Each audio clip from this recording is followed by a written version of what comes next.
নির্বাচনী ইশতেহার অনুযায়ী বর্তমান সরকারের লক্ষ্য হলো সার্বজনীন স্বাস্থ্য সুরক্ষা নিশ্চিত করা এবং প্রত্যেক নাগরিককে মর্যাদা ও সম্মানের সাথে স্বাস্থ্য সেবা প্রদান করা।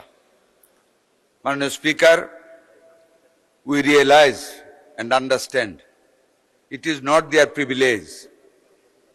It is the basic and constitutional rights of the people to have the health service from the government.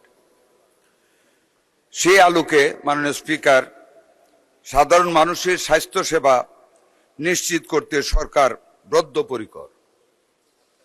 Our government, under the leadership of our great leader, the Honorable Prime Minister Janab Tariq Rahman, we are going to establish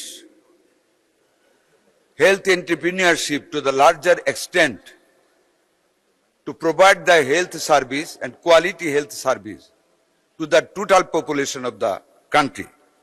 আমাদের বর্তমান প্রধানমন্ত্রী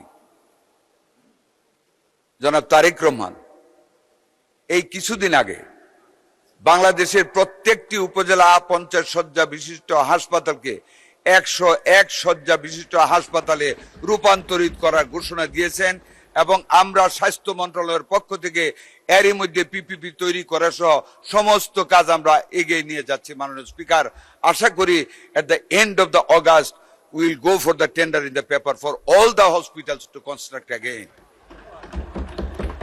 মাননীয় speaker sir, আমরা শুধু এখানে সীমিত থাকিনি। মাননীয় speaker, এই 101 শয্যা হাসপাতালগুলিকে মাননীয় প্রধানমন্ত্রীর নির্দেশে প্রত্যেকটা হাসপাতালে আমরা 10 শয্যা বিশিষ্ট কিডনি ডায়ালাইসিস সেন্টার বাংলাদেশের প্রত্যন্ত গ্রামাঞ্চলে ছড়িয়ে দিতে যাচ্ছি। মাননীয় স্পিকার,